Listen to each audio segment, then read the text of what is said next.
What is going on, guys? Today we are doing a Prediction Princess deck profile. It's mainly filled with a bunch of flip effect monsters and easy ways to get off their effects and to special summon them to the field. Let's get right on into the deck profile. Alright, so first we have 3 of our Prediction Princess Tarot Tray. Main boss monster of the deck. Level 9, pretty much once per turn. During either player's turn, you can target one face-up monster in the field and change it to either face-down defense position, or you can target one face-down defense position monster and flip it to face-up. And then during the end phase of your turn, you can special summon one flip effect monster from your graveyard and special summon it in face-down defense position. Really powerful card. And we're also going to get to the other flip effect monsters that you can summon with Tarot Tray's effect and what you can flip up with her. Next we have 3 Prediction Princess Petal Elf. So Petal Elf is really nice, pretty much a monster form of Quaking Mirror Force. So when she's flip face up, you can change all monsters your opponent controls to defense position, and they cannot change their battle position. So if you flip up, if you have Tarot Tray on the field and you flip her up, pretty much any monster that's attacking goes to defense position. It can no longer change the battle position. Really nice for monsters like Chaos Max Dragon. Oh, turned red. And being able to just get over the big boss monsters that your opponent may have and just get rid of some of the big threats. So I feel like that's really nice. Sorry, changing the colors here. All right. But okay, so we have 2 Pot of the Forbiddens. Pot of the Forbiddens are really powerful flip effect card. So once per turn, you can activate one of these effects. You can either draw draw 2 cards. Return all spells and traps on the field to the hand, destroy all monsters your opponent controls, or look at your opponent's hand and also shuffle 1 card from their hand into the deck. You can only use Pot of the Forbidden effect once per turn. So he's really powerful. I can't tell you how many times that he has actually gotten me out of binds that I've had in duels. But yeah, no, 2 is just it's immaculate. He's also being able to special summon him out with Prediction Princess Coin Normal, which I'll show you here in a second. But yeah, Pot of Forbidden, really awesome card. I would suggest it. We also have 2 Shaddoll Beast. Regular reasons. Shaddoll Beast, level 6. Shaddoll monster has a flip effect of you can draw 2 cards and discard 1. Really fluent draw power when it comes to it, and also when he's in the graveyard due to a card effect. It can be from either the deck, the field, the hand, anywhere. When he's sent to the graveyard, you can draw 1 card. So he's really powerful as well. Like I said, fluent draw power as well in order to search out your monsters and your spells and traps and stuff. 2 Prediction Princess Coin Armor. She's really awesome. She can supposed to summon a level 3 or higher flip monster from your deck if she's flipped summoned, because she has that flip effect. And you cannot activate monster effects for the rest of the turn except Prediction Princess monsters.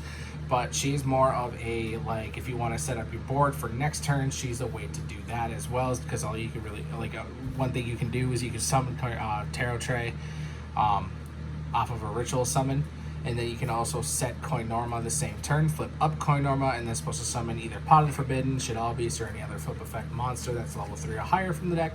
So she's really powerful when it comes to those type of combos. But yeah, so then we got 2 Manjus for obvious reasons, searching out Tarot Tray and the ritual spell. Nothing really much more to say. You can also use him as a fusion material for El Shaddoll Construct, which I will show you here in a second. We also have 2 Guard Dog. If nobody knows what this card is, it's basically a Vanity's Emptiness in a monster form. But when he's flip face up, also he's level 3, so he's supposed to summon out with Coin Armor. So when he's flipped up, your opponent cannot supposed to summon for the rest of this turn. So it locks him out as supposed to summoning the entire turn. And it's a really fluent card at 2. Like I said, it's supposed to summon him out with Coin Norma as well. As for the 1-ums, we have Sonic Jammer. When he's flip summoned, your opponent cannot activate spell cards until the end of the phase of the next turn. So if you flip him up on your turn, your opponent can activate spell cards until the end of their next turn. So he's really powerful. He can't be supposed to summon out with Coin Armor, but if you send him to the graveyard, he can come back with Tarot Tray's effect, and then flip him up next turn. Really nice to have on the field. 1 Morphing Jar. Pretty much being able to recycle your hand and draw 5 if you have a brick hand. Even if your opponent runs into it, they might actually have that effect handy as well. But yeah, Morphing Jar is really nice. He is also one that, like, if you were to Monster Reborn him, or you know, you can send him face down with World Legacy Pawns and stuff like that, or special summon him out with Tarot Trace effect. Really nice.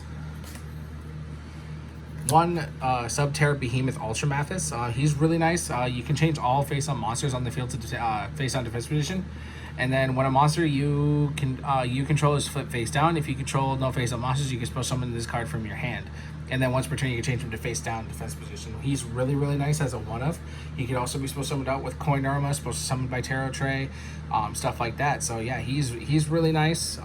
Obviously, if you want to run any other Sub-Terra monster, you can, but I like Ultra Mathis as my pick. Also, he's really nice with Fiendus. We also have one Scapegoat. We mainly have him for either the Link summoning or the Synchro summoning of the deck, which we'll get to here in a minute. But yeah, you can supposed to summon any number of Black Sheep tokens onto your side of the field as possible if he's flip summoned. And he's also a level 1, so you can pretty much get like an immediate level 4 play off of with him and the tokens. So I feel he's really nice. You're barely pretty much seeing the synchro summons in this build, but I personally like it, so I just kind of have him at 1. Deus Ex Crawler. Deus Ex Crawler is absolutely insane in this deck because pretty much when you set him face down, he can even be supposed to summon with Coin Arma, which is absolutely ridiculous. He can, if you target him with an effect while he's face down, you can flip him face up. And then you can also, when you change the face up position, negate the activation of a monster effect that target him and destroy that card. And then when he's flipped face up, while it's in the main monster zone, you can negate all monster effects activated on your opponent's side of the field. And then when he's destroyed, you can add from your deck to your hand one level 9 monster with a different original type and attribute than this card. So he's absolutely insane. 3,000 defense that negates all your opponent's monster effects. Absolutely ridiculous. Like I said, he gets to be supposed to summon out with Coin Arma, and then supposed to summon back with Tarot Tray if he gets destroyed. And you also get a free search off of him if he's destroyed. One Spirit of the Fallen. She's like, I've been thinking about putting her, like replacing her or something, but right now in this type of build, she's really fluent with summoning or with searching out your flip monsters, because she just add one flip monster from your deck to your hand when she's normal summoned. So I mean, she's really nice. Some people would probably suggest Summoner Monk for her, but I don't see that at a one of. I don't see that as really like a need in the deck. You know what I'm saying? So Spirit of the Fallen at 1 is really nice. Summoner of Illusions, he's really good for your fusion plays, which we're going to get to here in a minute when we get to the extra deck. But you contribute one of the monster you control, and if you do, you can special summon one fusion monster from your extra deck and then destroy that fusion monster during the end phase of this turn. And there's also one fusion monster in this build that actually doesn't abide by the destruction effect of Summoner of Illusions. So we're going to get to that here in a minute. But he's really nice for it. And then final lineup for the monsters, we also have Morphing Jar number 2. So when he's flipped summon, you can shuffle all monsters on the field into the deck. Then each player reveals the top of the deck until they reveal the same number of monsters they shuffled into their main deck. It's supposed to summon all revealed level 4 or lower monsters in face-down defense position. Also, send any remaining cards to the graveyard. He's absolutely insane, guys. He just came off the ban list a couple ban lists ago at 1. But he can also be summoned out with Coin Arma, brought back with Tarot Tray, stuff like that. So he's really awesome as a one of. Obviously, he's at 1, but yeah, he's really nice for the deck. That's it for the monsters. We're gonna go into the spells. We have 3 Prediction Ritual. Obviously, in order to get your Tarot Tray out, you kind of need the Ritual spell. So 3 Prediction Ritual is a must. Prediction Ritual also has an effect in the grave, except for the turn that it's sent to the graveyard. You can banish it and then add a Prediction Princess monster. Monster from your deck to your hand, so you can even, grab another Tarot Tray, have another spell card in hand, set up for next turn. You know what I'm saying? So, Prediction Ritual is nice. Just to let you know, 2 Tarot Trays do not stack. Just want to let you know that. As 3 Ritual and 3 Spell, we also have 3 Pre-Preparation of Rites. Since Tarot Tray is in the text of Prediction Ritual, that's another way to to search out your Prediction Ritual and your Prediction Princess Tarot Trays. Like I said, fluidity is a must in this deck, especially with draw power. Sometimes it does end up being a little bit bricky, but 3 Prediction Ritual makes it so that you pretty much be able to get your plays off as fast as possible. So that's kind of like a must. It's pretty much a staple in any ritual deck. We also have 2 Book of Eclipse. This card's absolutely nuts. You can change all face-down monsters on the field to face-down defense position. During the end phase of this turn, change as many face-down defense position monsters your opponent controls as possible to face-up defense position. Then your opponent draws cards equal to the number of monsters changed face-up by this effect. Like I said, Book of Eclipse is really, really nice. There was another book that came out recently. I don't remember its name, but I really want to get that one or replace it with Book of Eclipse. But for right now, Eclipse is the way to go. Especially since it's a quick play spell that you can play on your opponent's turn as well. Kind of just punk them out with the spell card. And also it avoids red reboot and stuff like that. One Swords of Revealing Light, very, very generic, but nobody knows how to deal with Swords of Revealing Light nowadays. So I kind of threw it in here. Like, if they destroy it, then there's more ways around it, you know what I mean? Like, it's kind of like a backup plan to get your plays kind of going. Then we have one Ritual Sanctuary. I love this card. You can discard one spell card, add one light ritual monster or one ritual spell card from your deck to your hand. You can shuffle any number of spell cards from your graveyard into the deck, then target one light fairy type monster in your graveyard whose level equals the number of cards you shuffled into the deck, supposed to summon it. So we're going to get to the extra deck here in a minute, but there's actually a card that I found out is a crazy, crazy combo with the Ritual Sanctuary and that specific fusion monster. We're going to get to that here in a minute. Then we have the obvious staple, one Monster Reborn. Being able to just summon back your monsters, putting them face down, flipping them face up, you get in their effects. It's absolutely nuts. So Monster Reborn is a really, really nice way to get that. That's it for the spells. We're going to move on to the traps. For traps, we have two Mirror Force, just for extra back row destruction and stuff like that. Like, obviously, if they punk out Red Reboot, they punk out Red Reboot, but hopefully you're going to be able to have a board set up by the time that happens. So double Mirror Force is really, really nice. And then we have Quaking Mirror Force, which we all know what it does, main staple, but we have 3 Mirror Forces in total to go along with in this deck. And then we also have one Fiendish Chain, one World Legacy Pawns that lets you change any monster on your side of the field you control to change it to face-up attack or defense position, and then you can shuffle a Crawler, it's fine. Lost Wind. Lost Wind is an insane card. You can target one special summon monster on the field, negate its effects, and also its original attack is halved. And then if a monster is supposed to summon from your opponent's extra deck while this card's in your graveyard, except during the damage step, you can set that card but banish it when it leaves the field. So Lost Wind is really, really nice just to kind of stop the special summoning of what you're the monsters that your opponent is summoning. But yeah, no, like generic. Very generic back row support for this deck. We're now going to move on to the extra deck because that was it for the main deck. We have 3 Subterra Behemoth Fiendess. She's really, really insane when it comes to flip decks, especially with Subterras. But in this type of build, it is basically a must. I'm just going to kind of zoom in here real quick. Okay. So with this one, we have she takes 2 flip monsters, and then she gains attack equals to the combined original levels of the Subterra monsters used for its link summon times 100. And then during your main phase, you can send 1 flip monster from your deck to the graveyard. And if you do, you special summon 1 monster from your hand to face down defense position 2 your zone this card points to. You can only use Fiendess once per turn. Once per turn, if a monster this card points to is flip face up, add 1 flip monster from your deck or graveyard to your hand. So she not only searches out, but she also gets effects for sending, pretty much like you can send a flip monster to the grave, special summon 1 flip monster from your hand, and put it face down where Fiendess's arrows point to. And so like you can say you have like a Summoner of Illusions in hand, you can send Shaddoll Beast from your deck to the grave, set Summoner of Illusions, Shaddoll Beast goes off, you get a card, free draw. So Subterra Behemoth Fiendess is amazing, main play starter right there. We also have 1 Shaddoll Construct. 2 flip monsters during your main phase. You can fusion summon 1 Shaddoll fusion monster from your extra deck using monsters from your hand or field as fusion material. And then when she's in your graveyard, you can send 1 Shaddoll card from your hand or face up on the field to the grave, and then you can special summon this card.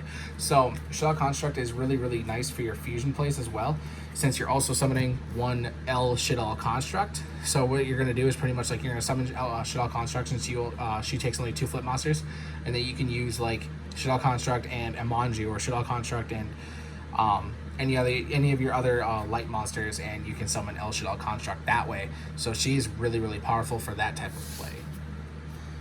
Next is the fusion monster that we use to pretty much get out, that we used for Summoner of Illusions, and that's Bloom Diva the Melodious Choir. So she's absolutely nutty, and no one knows how to deal with her. This is why I love her. Like, So she normally takes one Melodious Monster, one Melodious Monster. She cannot be destroyed by battle or by card effects. That's how she's able to surpass Summoner of Illusions. Also, you take no battle damage from attacks involving this card. If this card battles a special monster after damage calculation, you can inflict damage to your opponent equal to the difference between the original attack of the opponent's monster and this card, and if you do, destroy that opponent's monster. So she can't be touched by battle, she can't be touched by card effects, you take no battle damage from attacks involving her, and also she destroys your opponent's special monsters if she runs into one. And she just has a simple 1000 attack. Obviously her effects can be negated, but there is always there's always that point of, you know, being able to get over big monsters like Dragoon and stuff like that. Like, you're being able to run into Dragoon with Bloom Diva. Like, what are you gonna do? Like, your opponent can't really do anything to respond to it, so because they cannot destroy it. Next we have 2 Herald of the Arc Light, for obvious reasons. He is a spell trap or monster effect negation during a player's turn, and then when he is sent to the graveyard, you can add 1 ritual monster and 1 ritual spell card from your deck to your hand. And he's also the level 4, like I said, quick level 4 play, flip up Scapegoat, summon the tokens, synchro summon into the Herald of the Arc Light, or if you have Koinorma and the Scapegoat, you just flip him up and then tune for 4 and get Herald of the Arc Light that way. So he's really, really awesome. You can get at least, you should be able to at least get one of him off per duel that you use with this deck, as long as you pretty much is your focus to go with him. Then we have 1 Stardust Dragon for the level 8 plays. We don't really go into the level 8 plays as much, just because we don't have, we have the fusion monsters that we'd be able to use for Stardust Dragon. But like I said, it is a backup plan if you need to, kind of like a wait out, and you don't, Stardust Dragon is a very powerful type of backdoor. So I mean, you can do what you want with them, but I really like Stardust Dragon in this deck just for that specific reason. I don't like my stuff being destroyed. Then we have number 101, Silent Under Arc. We have a lot of level 4s that we do summon. We also have a lot of level 3s. So if there's any level 4s that you are able to summon, you can pretty much go into Silent Under Arc, get rid of a special summon monster by attaching him as material. He's really, really nice. We also have the Link 4 plays, Topologic Zeroboros. So when he's summoned, or when a monster is summoned to his Link zone that he points to, you can banish all cards on the field, and then once per turn during the standby phase of your next turn, after this card was banished by its own effect, you can special summon this banished card, and he also gains 200 attack for each banished card. So if you're kind of like, you wanted to blow up the field, you want to remove cards and stuff like that, there's stuff on the field that you can't really get rid of, you summon Topologic Zeroboros, summon a monster, everything's banished. So he's kind of like your ticking time bomb, you might say. So another monster you can summon off with Summoner of Illusions is Phantasm Emperor Trizelig. If this card is supposed to summon, or if another special summon monster special summon from the graveyard to your field while you control this monster, you can target one face-up monster your opponent controls, inflict damage to your opponent equal to half of its original attack. You can only use this effective Phantasm Emperor Trizelig once per turn. Immediate 4,000 attack, and you also burn your opponent's life points for that type of damage. So he's really, really powerful when it comes to those big fusion plays. He can also be summoned off with Summoner of Illusions, and he can also get his effect. So he's awesome. We also have number 51, Finisher the Strong Arm. So he takes 3 level 3s. So if you have like Guard Dog, Koinorma, and Petal Elf, he can link summon into him. He can't be destroyed by battle. At the end of the damage step, this card battled, you can detach 1 XYZ material from this card and place 1 counter on this card, max of 3. At the end of the battle phase, if this card battled and has 3 counters, 3 of these counters, you can destroy all cards your opponent controls. So a lot of this is just like, being able to have card removal and stuff like that. So he's really awesome. He's also kind of like a backdoor, if you're either doing your start plays or if, like, last ditch effort, you're able to summon him and attack the game. That is it for the entire deck, but we do have a side deck with it. So my side deck consists of 1 more Spirit of the Fallen, just in case we need more search power. Prediction Princess Koinorma, just in case we're facing a deck that pretty much is able to pop off first turn. We have that extra Koinorma for the special summoning support. And then we also have a fun little thing if they're playing like Altergeist or stuff like that, like main back row. We have Absorbing Jar. So when he's flipped up, you can destroy all set spells and traps on the field. Then each player draws 1 card for each of the cards they control that was destroyed by this effect. And also you cannot set any cards this turn. So Absorbing Jar is kind of like a last encounter for it. so you're able to get other back row, like your opponent's back row off the field, and then pretty much they get cards, but you're also not dealing with, anything that pretty much they would have. And then last but not least, we also have Amaterasu. Amaterasu is quite an interesting card. She cannot be normal or supposed to summon. During either player's turn, when your opponent activates a card or effect that targets this face-down monster, you can change this card to face-up defense position and then draw one card. So he basically has a Deus Ex effect. And then when he's flipped face up, banish all of the cards in the field. And then once per turn during the end phase of this card is flipped face up this turn, return it to the hand. And that's the only reason why it has that last effect is because it's a spirit monster, because that's how spirit monsters work. But she's also kind of like your ticking time bomb. So, I mean, if you wanted to play Amaterasu, you can switch it off for Deus Ex. If you want to keep Deus Ex, then Amaterasu would just kind of be cited. But that's just kind of the way that I play it as of right now. But that is it for the main deck. I hope you guys enjoyed this deck profile. It is mighty interesting. I've loved this deck. I've had this deck for years. But yeah, I absolutely enjoy this deck. It's gotten me through a lot. It's gotten me through tournaments. It's gotten me wins. It has more of a win-loss ratio. I hope you guys enjoyed the deck profile, and I will see you on the next one.